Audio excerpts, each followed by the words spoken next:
Hello mga ka-fix, kumusta at magandang araw sa inyong lahat. Nandito na naman tayo ngayon sa ating panibagong video at panibago na namang isi-share ko sa inyo. Sa ngayon ay mag-i-install tayo ng ganitong klaseng ceiling fan. Tinatawag nilang luxury invisible fan lamp. Ito'y ceiling fan na may may ilaw. May ilaw pa sa ilalim. Ito, buksan na natin. Samahan nyo ako sa pag-i-install nito. Ito yung nasa loob ng box natin. Ito yung cover ng ng ilaw, yung diffuser nya. Ito yung ilaw nya, LED. Tapos nandito yung mga yung mga yung LED drive yan, saka may mga screw,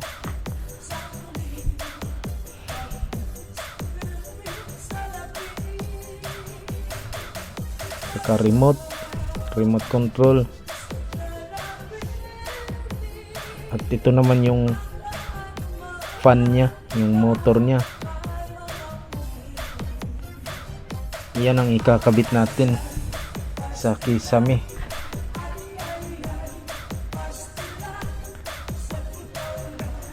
Yan yung fan nya. Habang hindi umaandar, nakaligpit siya. Dito natin ilalagay yung ilaw. Ito yung ilalim niyan. Nakaganyan yan siya. Ngayon ilalagay natin yung bracket. Kasi islanting yung kisame natin, linagyan ko ng kalang para maging libilado yung base nya. Yung ilalagay natin yung bracket nya, kailangan libilado. Pero yung kisame natin kasi naka-slant yan, kaya linagyan ko ng kalang. Ito, pwede na ilagay ko na yung bracket nya. I-screw ko lang.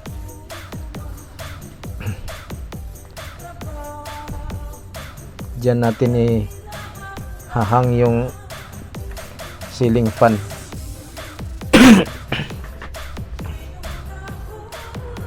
Ito na yung bracket nya.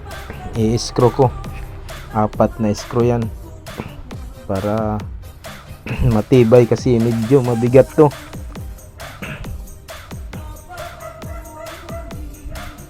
Siya nga pala, yung mga hindi pa nagsusubscribe, sana paki-subscribe naman. Maraming salamat sa inyo. Bihira tayo makapag-video. Paminsan-minsan lang. Lagi lang tayo nagre-reels, nag-shorts video lang. Ito, ikinabit na natin yung motor nya, yung ceiling fan. Ikukunik natin yung mga wirings. Marami kasing wires to may mga speed control pa, kaya maraming ikukunik. Hanggang number 6 kasi yung speed niyan ng ceiling fan. Yan, nakakabit na. Yung ilaw naman ang ilalagay natin, LED yan. May magnet yung nya, hindi na tayo mag-screw, imamagnet lang. Ngayon ikukunik natin yung yung light drive. May siya, LED drive sa sa ilaw.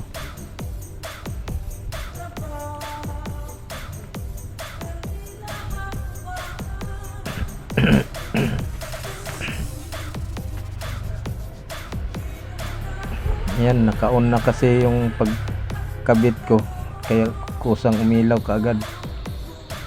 Ngayon i-on natin yung fan ay ilaw.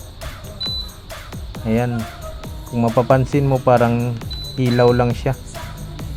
May tatlong klaseng ilaw yan, daylight, dim light, saka warm white.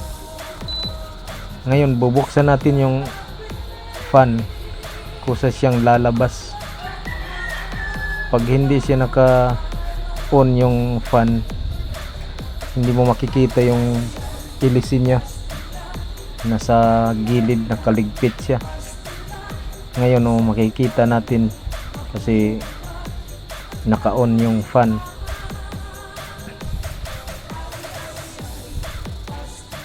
Yan, kung i-off natin, kusa siyang liligpit.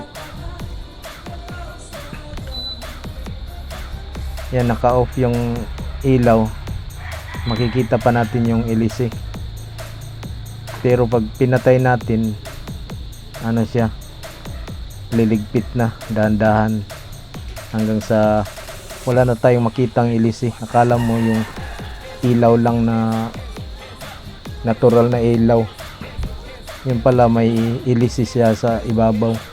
Pag inon mo yung fan, lalabas yung ilisi niya. Yan,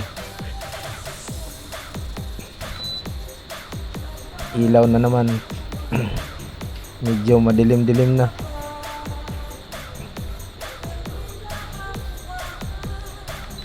Bubuksan natin yung fan niya, lalabas siya.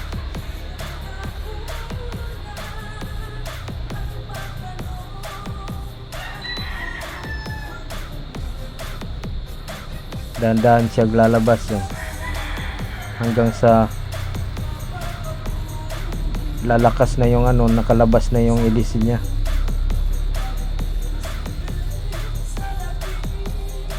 Ganyan yan mga ka-fix, naka remote control lang.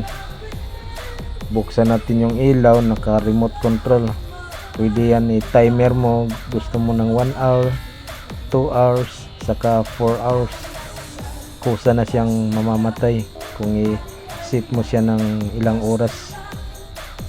Ngayon i-on natin ang ilaw.